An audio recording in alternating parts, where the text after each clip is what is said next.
زينا عوت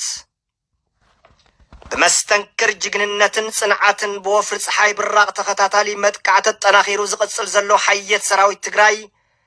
ካብ 8 نحاسه ክሳብ 11 نحاسም ኣብ ምዕራባዊ ግንባርን ወልዲያ ደብረታቦር ግንባርን ዝነበረ ጸላይ ብምድር ዓም ከቢድ ሰብኣውን ንዋታውን ክሳራ ኣብጽሖሎም ብመሰረት እዚ ኣብ ምዕራብ ግንባር ዝርከብ ጅግና ሰራዊትና ከበድቲ ውሕጃት ኣይኮነን ናቱ ኣጋኻ ኣብ ሰላም እዋን ክትወጾም ዘጸግሙ ኣጻድፍን ጎቦታትን ገደላትን መሰናኽላት ተፈጥሮ እናጥሓሰም ብዝለዓለ ጽንዓትን ጅግንነትን ፈለማ ካብ 8 نحاسه ክሳብ 10 نحاسه 2013 ዓመተ ምህረት ኣብ ዝነበረ ግዜ ኣብኡ ዓሪዶም ዝነበሩ ክፍላተ ሰራዊት መበል 24 31 53 54 ፋሽስት ኣብይ ኣሕመድን ናይ ኣምሓራ ፍሉይ ሓይልን ብበዝሒ ሚሊሻን ኣሰሊፎም ንግስጋሰ ሰራዊትና ከዓግት እኳን ተፈተነ ጽንዓትን ጅግንነትን መለለይኡ ዝኾነ ሰራዊትና ንክፍላተ ሰራዊት 31 54 ሙሉእ ብሙሉእ ዝደምሰሰን ዝበተነን እንትኾን ንክፍላተ ሰራዊት 24 53 ድማ ከቢድ ውቅዒት ብምዕራፍ ክፋል ሓይሎም ካብ ጥቕሚ ወጻኢ ገይርዎምሎም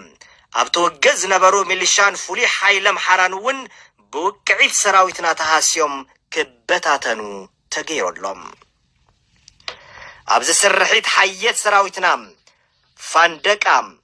ዳጉሲት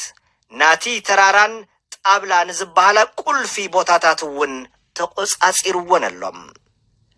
ኣብ ዝወግእ 2229 ሞታት 2320 ቁስላትን 82 ድማ ብምምራኽ ከቢድ ሰብኣዊ ክሳራ ዘብጽሕ እንትኾን ድሁል ሰራዊት ኣብይን ገባቲ ፍሉይ ሓይል ኣምሓራን ጸረ መጥቃዕቲ እኳን ተፈተኑ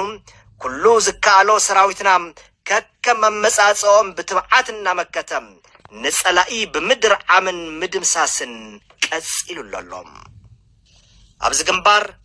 ካብ ዕለት 12 نحاسه ክሳብ 15 نحاسም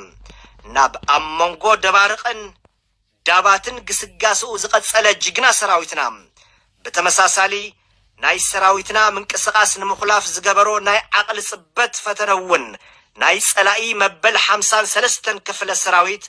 ብምልኦም ናይ 51 ክፍለ ሰራዊት ክልተ ብርጌዳት ናይ 52 ክፍለ ሰራዊት ክልተ ብርጌዳትን ፍሉይ ሓይል ኣምሓራን ሚሊሻን ዝተሳተፉ እኳ እንትኾነ እዚኦም እውን ተወቂዖምን ከቢድ ክሳራ ኣብጽሑ ክዳኸሙን ገይርዎምሎም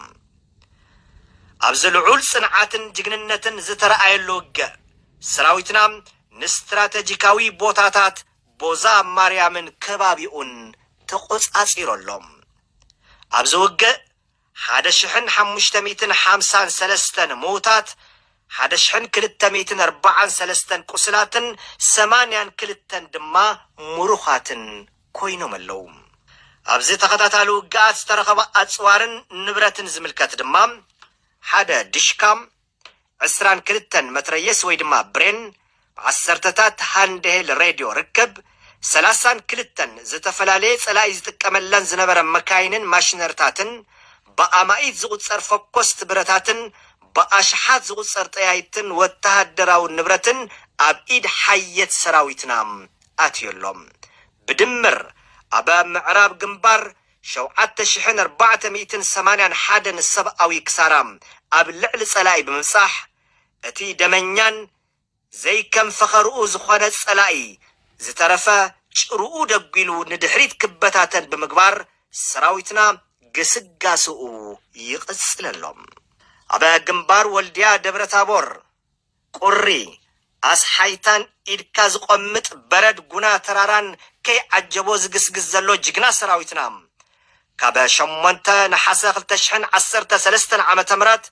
ክሳብ 11 نحاسه ኣብ ዘሎ ግዜ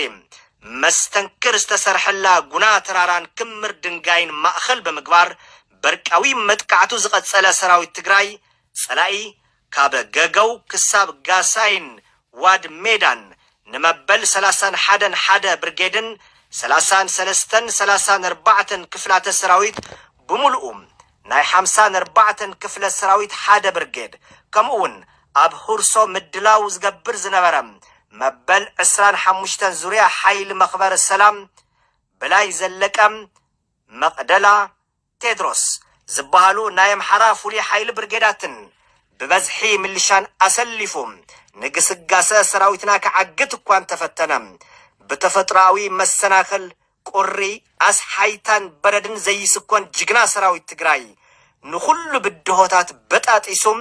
ንምእማኑ ብዘጸግም ጅግንነትን ሓቦን ቅድሚቱን ዝተሰለፉ ብምድርዓም ንገገው ሳሊን ጠጠራም ንታሪኻዊ ቦታ ጉናን ክምር ድንጋይን ጋሳይ ዋድ ሜዳን ተቆጻጺሮሎም ኣብዚ ዕውት መጥቃዕቲ 2150 ሞታት 2250 ቁስላትን 98 ሙሩኻትን እንትኾኑ ብድምር 4498 ሓይሊ ጸላኢ ካብ ጥቕሚ ወጻኢ ኮይነሎም ብተወሳኺ ሓንቲ T72 ታንኪ 223 6 ዲሽካም 4 ሞርታር 82 ሚሜ 16 ብሬን 8 ስናይፐር 6 ፓትሮል መኪና ሓንቲ ቮልቮ መኪና 2 አይሱዙ 7 አውቶቡስ ብጠቅላላ 16 ተሽከርከርቲ አርፒጂ ዝርከቦም በአማኢት ዝግመቱ ፎኮስት ብረታትን ተመንዚዖም ኣለው ብድምር አበ ክልቲኡ ግንባራት ልዕሊ 12229 ሓይሊ ጸላኢ ካብ ጥቕሚ ወጻኢ ብምግባር ታሪኽ ምስራሕ መለለይኡ ዝገበረ ሰራዊትና ትግራይና ድሕንነታ መሊኡ ክሳብ ውሕስ ዝኸውን ዘድሊ ምድላዋቱ አጽፊፎም ንቅድሚት ይምርሸሎም ኣብ ኩሎም ሰራዊትና ዝኣተወሎም ከባብታት ህዝቢ ዝለዓለ አቀባብላን ትገብር ንህዝባዊ ሓልየትን ዲስፕሊንን ሰራዊትና ዝለዓለ ናእድኡ ኣብ ምቕራብ ይርከብ ወፍሪ ፀሓይ ብራቅ ሕዝውን ተጠናኺሩ እናቐጸለ እንትኾን ጅግና ሰራዊትና ኣብ ኩሎም ግንባራት ዘርእየ ዘሎ መዘና ዘይርከቦ ጽንዓትን ጅግንነትን ህልኽን ወተሃደራዊ ኮማንድ ሰራዊት ትግራይ ዝለዓለ ናእድኡ የቕርብ ዘለዓለማዊ ክብርን ሞገስን ንጀጋኑ ስዋዕትና ትግራይ ትስዕር